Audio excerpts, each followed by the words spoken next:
유시화 님이 쓴 작은 이야기에 나오는 이야기입니다. 옛날 그리스에 유명한 애꾸눈 장군이 있었습니다. 장군은 죽기 전에 자신의 초상화를 부탁했습니다. 자기의 초상화를 하나 꼭 가지고 싶었어요. 하지만 화가들이 그린 초상화들이 마음에 들지 않았습니다. 하나같이 마음에 들지 않았어요. 어떤 화가는 애꾸눈을 그대로 그렸고, 또 어떤 화가는 장군의 심중을 짐작하여 양쪽 눈이 모두 성한 모습으로 그렸습니다. 장군은 애꾸눈에 흉한 자기 초상화도 못마땅했지만, 그렇다고 성한 모습으로 그렸던 것은 사실과 달라서 받아들일 수가 없었습니다. 그때 고민하는 장군에게 어리고 이름도 없는 화가가, 무명의 화가가 나타나서 자기가 한번 장군의 초상화를 그려보겠다고 했습니다. 내가 한번 그려보겠습니다. 장군은 못 믿어왔지만 마지못해 한번 맡겨보기로 했습니다. 그래, 한번 그려봐라. 근데 얼마 후 장군은 이 무명의 화가가 그린 초상화를 보고 매우 만족스러워하면서 그에게 후한 대접을 해 주었습니다. 그 화가는 장군의 성한 눈이 있는 옆모습을 그렸던 것입니다. 오늘 말씀 보면 지혜에 대한 말씀이 나옵니다. 지혜는 어디서 얻는가? 명철이 있는 곳은 또 어디인가? 본문 12절과 20절에서 이 질문이 반복이 되고 있습니다. 이 질문에 대해서 욥은 본문 28장 1절부터 11절까지 전반부에서는 은과 철과 동은 땅 깊은 곳을 파서 발견할 수 있지만 지혜는 그럴 수 없다고 합니다. 그렇게 각종 보물은 땅 깊은 곳에서 땅을 파서 노력해서 발견할 수 있지만 지혜는 그럴 수 없다는 거예요. 또 본문 12절 이후 하반부에서는 조금 전에 저와 여러분이 읽었습니다마는 이곳에서는 사람이 발견할 수 있는 것이 지혜가 아니라고 합니다. 사람이 아무리 노력해도 지혜와 명철을 발견할 수 없다고, 깊은 물에도 없고 넓은 바다에도 없다고 합니다. 하지만 그 가치는, 지혜의 가치는 순금과 은보다 더 가치가 있고, 금이나 청옥수, 남보석, 황금, 수정, 정금, 장식품, 진주와 벽옥, 또 산호와 같은 어떤 보석보다 가치가 있다고 합니다. 그러면서 욥은 한 번 더 질문을 던집니다. 도대체 지혜는 어디서 오며 명철은 어디에 머물고 있단 말인가? 모든 생물의 눈에 숨겨져 있단 말인가? 이 눈 속에 숨겨져 있단 말인가? 그렇게 꼭꼭 숨겨져 있단 말인가? 아니면 공중의 세계 가려져 있단 말인가? 가려져 있단 말인가? 지혜의 소문을 많이 들었으나 찾을 수 없었다고 합니다. 근데 그 지혜와 명철이 어디서 오며 또한 어디에 있는지를 아는 분이 있다고 합니다. 그분이 하나님이시라고. 본문 23절입니다. 하나님이 그 길을 아시며 있는 곳을 아시나니. 하나님이 그 길을 아시며 있는 곳을 아시나니. 하나님이 천지를 창조하실 때 이 지혜로 땅 끝까지 감찰하시고 온 천하를 살피시고 바람의 무게를 정하시고 물의 분량도 정하시고 비 내리는 법칙도 정하시고 비구름의 길과 우리의 법칙도 만들었다고 합니다. 그러면서 지혜와 명철은 하나님께로부터 왔다고. 하나님께서 천지를 창조하실 때부터 함께 하였다고. 그러면서 지혜의 근본 되시는 창조주 하나님을 경외하는 것이 지혜요, 악을 떠남이 명철이라고 결론을 짓습니다. 그렇다면 왜 욥이 뜬금없이 갑자기 지혜와 명철에 대한 이야기를 하게 된 것일까? 새 친구와의 3라운드에 걸친 9번에 걸친 격한 논쟁을 마친 후에 왜 갑자기 욥이 지혜와 명철에 관한 이야기를 하고 있는 것일까? 보통 때와는 달리 굉장히 편안한 상태에서 말을 하고 있는 것 같습니다. 읽어보면 성경의 분위기가 그렇습니다. 그동안 어떻습니까? 새 친구와 의인의 고통이라는 주제를 놓고 3번씩이나 9번에 걸쳐서 격한 논쟁을 벌였습니다. 엄청난 격론이었습니다. 화산 폭발과 같은 격론이었습니다. 누구도 지려고 하지 않습니다. 모두가 지식을 토해내고 자기 지식을 총동원하여 자랑했습니다. 하나님에 대한 지식을 총동원하여 한 사람은 방패가 되고 세 사람은 창이 되었습니다. 한 사람은 의인도 고통받을 수 있다고 논리를 전개했습니다. 반면에 세 사람은 의인은 고통받을 수 없고 오직 죄인만 고통받을 수 있다는 논리를 폈습니다. 그렇게 세 친구는 욥을 공박하면서 욥이 죄를 지어서 고통을 당했다고 비난하고 정죄하면서 그를 코너로 밀어붙였습니다. 그러면서 여러 가지 논쟁이 오고 갔습니다. 대단한 논쟁이었고 탁월한 논쟁이었고 세계적인 논쟁이었습니다. 이런 격렬한 신학적인 논쟁 후에 왜 욥이 갑자기 주제 전환을 하면서 지혜와 명철에 대한 이야기를 끄집어내고 있는 것일까? 왜 그랬을까? 지난주에 나누었습니다마는 욥기서 27장에서 욥은 맥이 빠진 새 친구를 향하여 악인이라고 규정하면서 악인이 받는 심판을 그들도 받게 될 것이라고 무섭게 몰아붙이고 화끈하게 보복했습니다. 뿐 아닙니다. 새 친구뿐만 아니라 그들의 후손들도 악인이 받는 심판을 받게 될 것이라고 퍼부었습니다. 그랬던 욥이 이제는 전혀 다른 모습으로 나타나고 있습니다.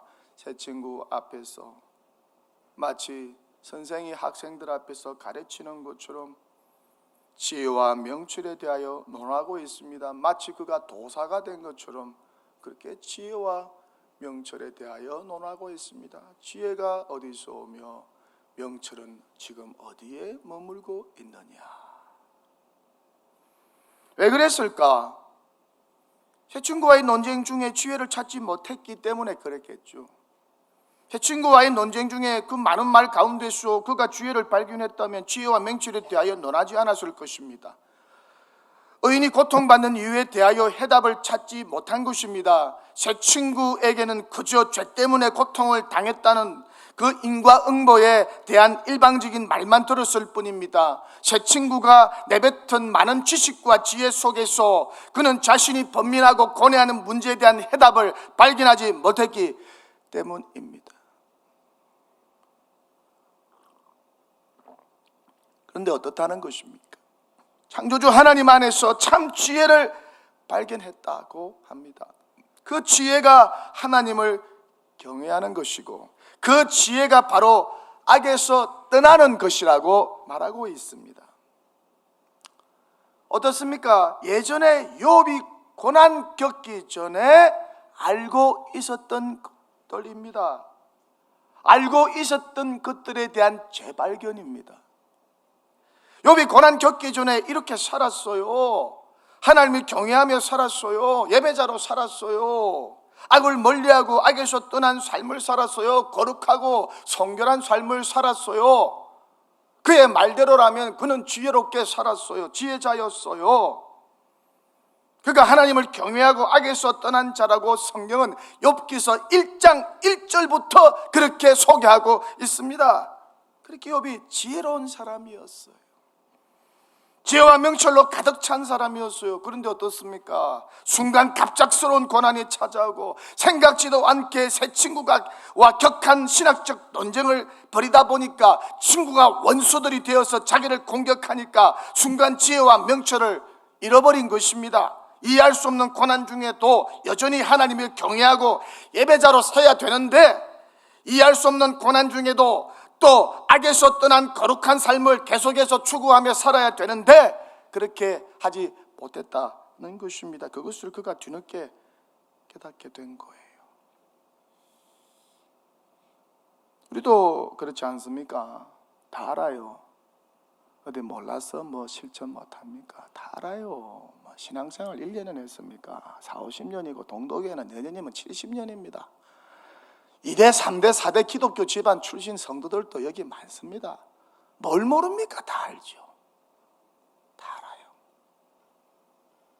근데 어떻습니까? 생각지도 않은 일들이 터지고 생각되지 않는 문제들이 터지고 고난이 찾아옵니다. 그러면 어떻습니까? 그 문제에 빠져서 허우적거리다가 신앙의 정체성을 잃어버립니다. 이미 예수 안에서 얻은 해답, 지혜, 명철 잊어버립니다. 망각합니다. 사람들이 제 친구처럼 비난하고 정죄하고 무자비하게 몰아붙이면 내 신앙의 정체성 망각하고 잃어버립니다.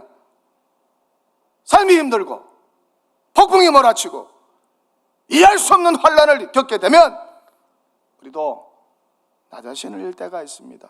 중심이 흔들릴 때가 있습니다. 신앙의 뿌리와 기초가 흔들릴 때가 있습니다. 내 안에 나의 삶을 지탱해왔던 신앙도 믿음도 지혜와 명철도 거룩도 흔들릴 수 있고 잃어버릴 때가 있다는 것이죠. 욥이 그랬던 것 같아요. 정말 이해할 수 없는 폭풍이 그에게 불어닥쳤습니다. 그래서 다 잃었어요. 자식들도 잃고 돈도 잃고 건강도 잃고 아내도 잃고 다 잃었어요. 이해할 수 없는 고난과 환난이 닥쳐서 다 잃었어요. 또한 생각지도 않게 새 친구의 공격을 받아서 정신을 못 차렸어요. 친구들이 원수로 변하여 자기를 공격합니다. 뭔가 마음까지 만신창이가 되었어요. 신앙의 정체성을. 그래서 잠시 잃어버린 것입니다. 그러다가 깨닫습니다. 내가 지혜롭지 못하게 행동을 했구나. 내가 이런 사람이 아니었는데.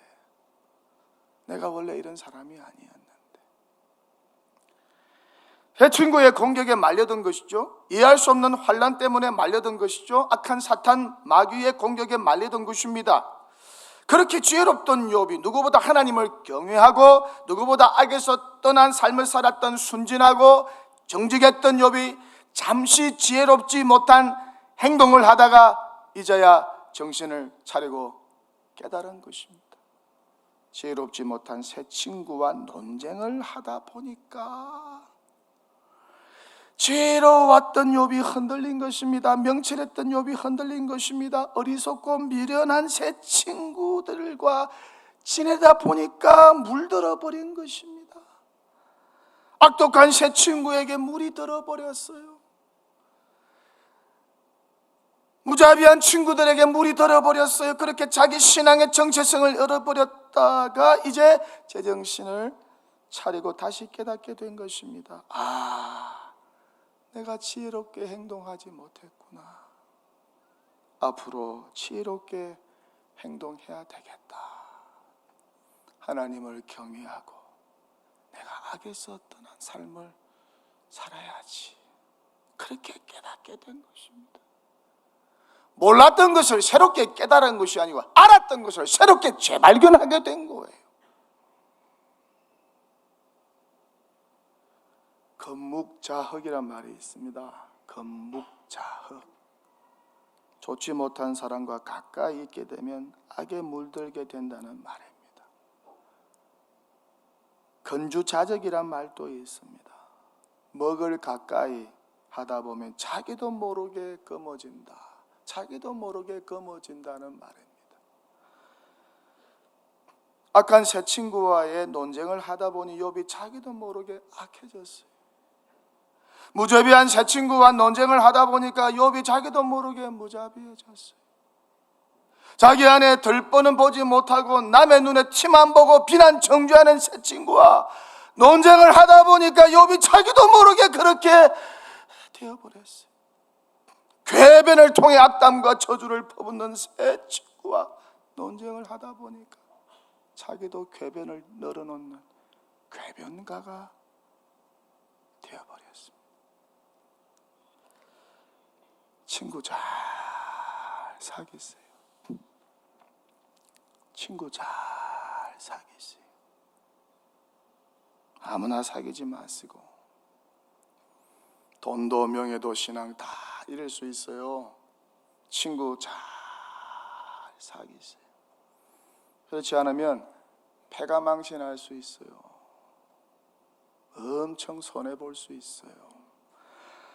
못된 친구의 못된 것만 배워서 못된 사람 될 수 있어요. 미련하고 어리석은 친구 사귀어보세요. 결국 미련하고 어리석은 사람 되는 겁니다. 반면에 지혜롭고 명철한 친구 사귀어보세요. 자기도 그렇게 잘 됩니다. 예, 성경은 말씀하지요. 지혜로운 자와 동행하면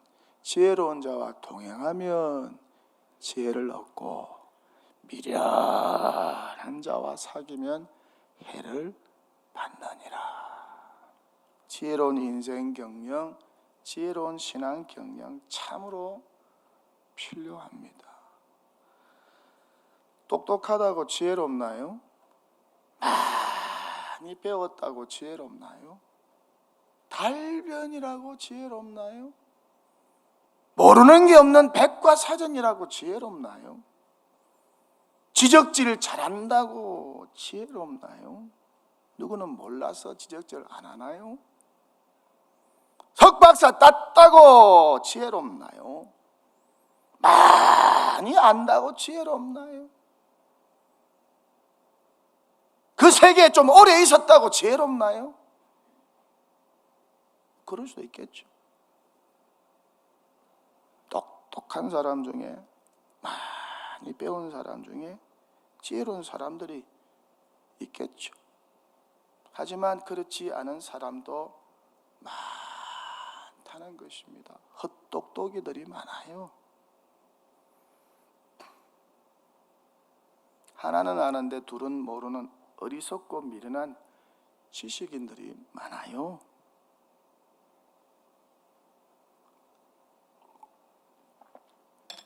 반면에 배우지 못한 사람, 무학 중에 지혜로운 사람들이 있습니다.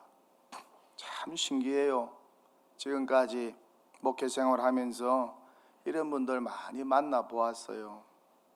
학력도 안 좋아요. 배움도 짧아요. 가방끈도 짧아요. 어떤 분은 한글도 몰라요. 성경도 다 기독량으로 들은 거예요. 어떻게 보면 굉장히 무지해 보이는데 굉장히 지혜로운 분들이 있어요. 입이 쭉 벌어질 정도로 저분 어떻게 저분에게서 저런 지혜가 있는가? 정말 신기하고 놀랍습니다. 야, 참 지혜롭다. 야, 우리 권사님 참 지혜롭다. 야, 우리 장로님 참 지혜롭다. 야, 우리 집사님 참 지혜롭다.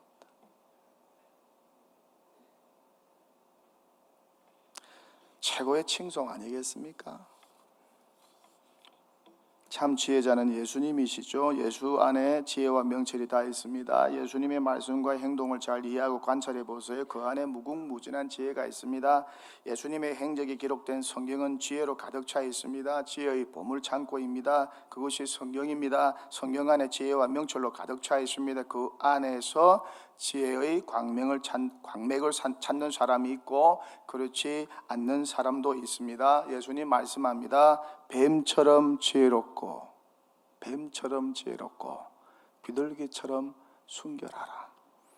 교회 다닌다고 예수 믿는다고 다 성경 속에서 지혜의 광명을 찾는 것은 아니라는 것이죠. 지혜의 보고인 성경을 읽지 않는 사람, 성경에 무관심한 사람이 더 많아요. 곁에 지혜의 보물창고인 성경을 두고도 읽지 않고 활용하지 않고 무관심한 교인들이 많아요. 그 지혜를 찾기 위하여 세상 우물 이곳저곳 돌아다니면서 시간 낭비하는 사람들 있어요. 참 안 됐어요. 생수가 여기 있는데, 지혜가 여기 있는데 딴 데 가서 지혜 찾고 딴 데 가서 생수를 찾고 있으니까 보는 사람이 얼마나 한심하고 답답하겠습니까?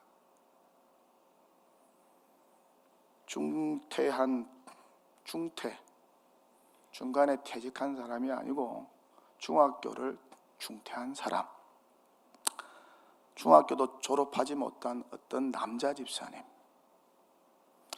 이분이 성경 속에 지혜를 캐내고 그대로 적용하여서 사업이 크게 성공한 것을 곁에서 지켜본 적이 있습니다. 성경 속에서 얻은 사업과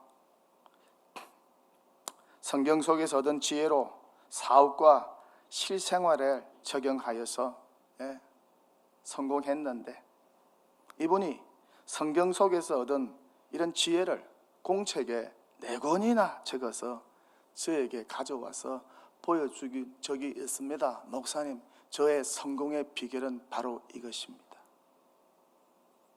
성경의 지혜가 무지한 저를 성공시켰습니다. 지혜가 필요하십니까? 지혜롭게 사시기를 원하십니까? 혹 인생의 진퇴양난에 빠져서 어떤 때보다 하늘의 큰 지혜가 필요하십니까? 어떤 외부적인 공격과 힘겨운 상황 속에서도 지혜롭게 살기를 원하십니까? 성경을 가까이 하십시오.